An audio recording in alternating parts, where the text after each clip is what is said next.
Hello everyone, সবাই কেমন আছো? নিশ্চয়ই সবাই খুব ভালো আছো। আর সবার মন আরো ভালো করার জন্য আজকের এই ভিডিওতে তোমাদেরকে আমি নিয়ে যাব সুন্দর একটা জায়গায়, যেখানে গেলে তোমরা দেখতে পাবে শুধু গঙ্গা আরতিই না, তার সাথে গঙ্গার এই অপরূপ দৃশ্য আর মা গঙ্গা দেবীর মন্দির। চলো তাহলে আজকের ভিডিও শুরু করি একদম শুরু থেকে। তবে হ্যাঁ, এই গঙ্গা আরতি দেখার জন্য কাউকে কিন্তু বেনারস যেতে হবে না। এই গঙ্গা আরতি হয় আমাদের কলকাতাতেই। আজকের জার্নি শুরু করেছিলাম বনগাঁ স্টেশন থেকে দমদম স্টেশন পর্যন্ত, তারপর মেট্রোতে করে চলে আসলাম ধর্মতলা। ধর্মতলা থেকে গঙ্গার ঘাট যাওয়া কোনো ব্যাপারই নয়। এই বড় যে বিল্ডিংটা আছে এইখান থেকেই তোমরা বাবুঘাট যাবার বাস ধরতে পারো। তবে আমি কিন্তু গিয়েছিলাম পায়ে হেঁটে যাবার আমার দুটো কারণ ছিল।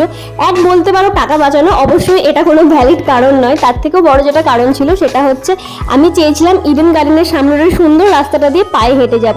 এই যে বাসগুলো সোজা চলে যাচ্ছে, আমরা কিন্তু পায়ে হেঁটে গেলে ওই দিকে যাবো না। নেতাজির যে স্ট্যাচুটা আছে তার ঠিক পেছন দিয়ে ইডেন গার্ডেন যাবার যে রাস্তাটা, আমরা যাব সোজা ওই রাস্তায়। আর দূর থেকে ইডেন গার্ডেনের বড় লাইটটা দেখাই যাবে, ব্যাস ওই সোজা চলে গেলেই হবে। আর আমি বলবো যাদের এত ঝামেলার দরকার নেই বা আমার মতোই অদ্ভুত, সকলেই একদম জাস্ট বাসে ওঠো বাবুঘাট, আর ওখানে গিয়ে যেখানে গঙ্গা আরতি হচ্ছে ঘাটের সামনে গিয়ে নেমে পড়ো।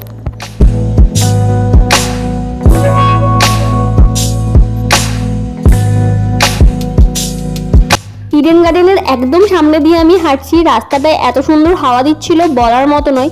আর তোমরা যদি বাসে যাও তাহলে ভাড়া মনে হয় 10 থেকে 15 টাকা, এর থেকে বেশি হবে না। চলো, কথা বলতে বলতে আমরা প্রায় চলেই এসেছি।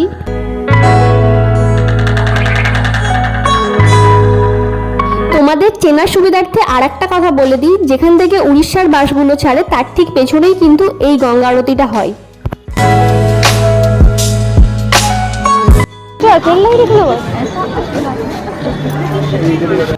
বাবুঘাট গঙ্গা আরতি দেখার জন্য তোমরা কিন্তু দমদম থেকে ইডেন গার্ডেন স্টেশনে এসেও নামতে পারো, তাহলে আর কোনো ঝামেলার দরকার নেই। ঠিক যে স্টেশনে নামবে তার সামনেই হচ্ছে গঙ্গা আরতি।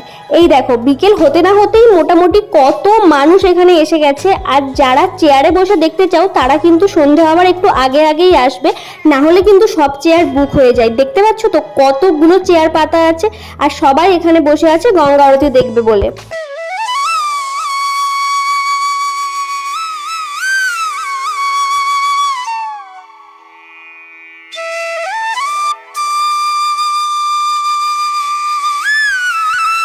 আর ভিডিও শুরুতেই তো তোমাদের বলেছি, এখানে আসলে যে শুধু গঙ্গা আরতি তা না, তার সাথে কিন্তু গঙ্গার এই অপরূপ দৃশ্য, তার সাথে গঙ্গার সুন্দর হাওয়া।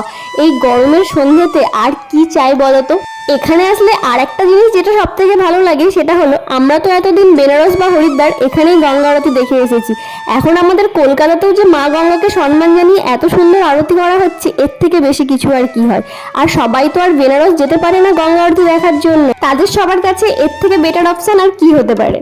টুকটুক করে অনেকগুলো কথা বলে ফেললাম, এবার চলো তোমাদেরকে দেখাই যে গঙ্গা আরতি হবার আগে এখানে কিছু মানুষ গেছে যারা আরতি করবে তাদের সাথে মা গঙ্গাকে নিমন্ত্রণ করতে। টাইম হয়ে গেছে এখন 6:25, আর এখন থেকেই ঠিক গঙ্গা আরতি শুরু হবে। তো তোমরা যারা আসতে চাইছো তারা টাইমটা দেখে রাখো, কিন্তু ঠিক টাইমের মধ্যে আসবে, না হলে কিন্তু তোমরা অনেক কিছু মিস করে যাবে।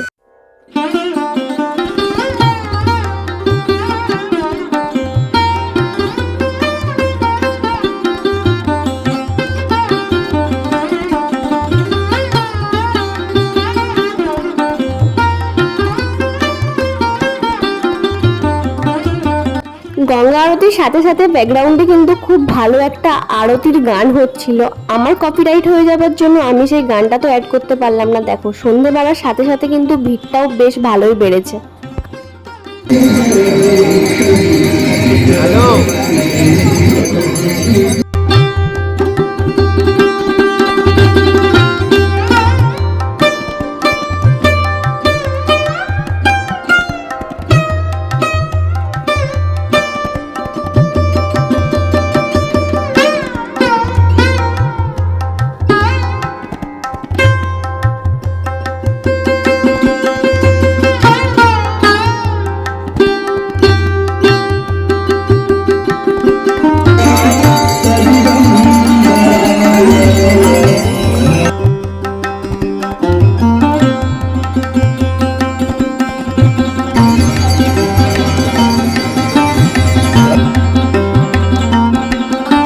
যাওয়া থেকে দাঁড়িয়ে দাঁড়িয়ে আরতি দেখছিলাম, কিন্তু শেষের দিকে আমি আর দাঁড়িয়ে থাকতে না পেরে সামনেটা বসে পড়েছি। শুধু আমি না, আমার মতো কিন্তু এখানে অনেকেই সামনেটা বসে একদম সামনে থেকে আরতি দেখছিল।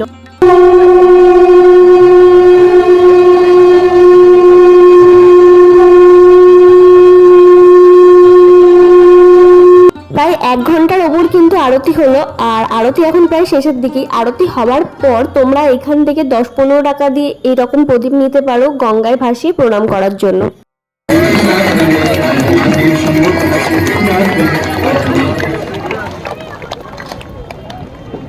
সকলে মা গঙ্গার নামে জয় ধ্বনি দেবেন। গঙ্গা মাতা কি, মাতা কি, বাবা বিশ্বনাথ কি, বাবা ভূতপার্বতী বাজে হর হর মহাদেব শম্ভু।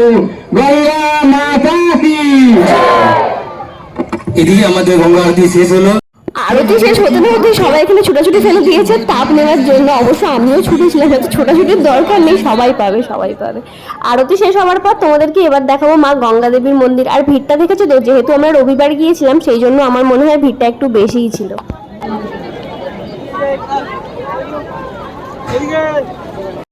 আর ভিডিও শুরুতে যেমনটা বলেছিলাম যে মা গঙ্গা দেবীর দর্শন করাবো, এই যে মা গঙ্গা দেবীর মন্দিরটা শুধু দেখো, মূর্তিটা দেখার মতো, দেখলে চোখ সরাতে ইচ্ছা করবে না, এতটা সুন্দর ছিল।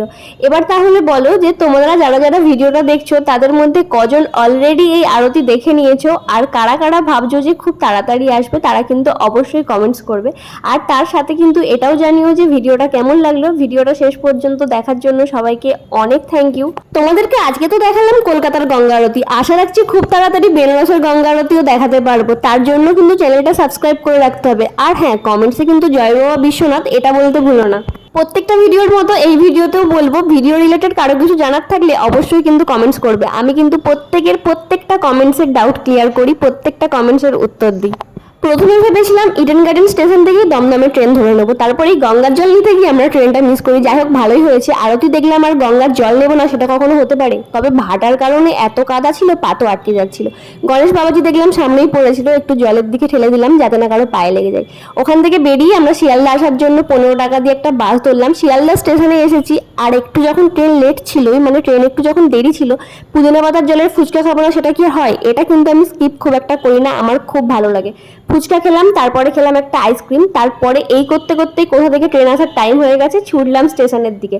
আজকের ভিডিওটা তাহলে এখানেই শেষ করছি। তোমরা সবাই ভালো থেকো, সুস্থ থেকো, আর হ্যাঁ, দেখা হবে নেক্সট ভিডিওতে খুব তাড়াতাড়ি। ততক্ষণের জন্য বাই।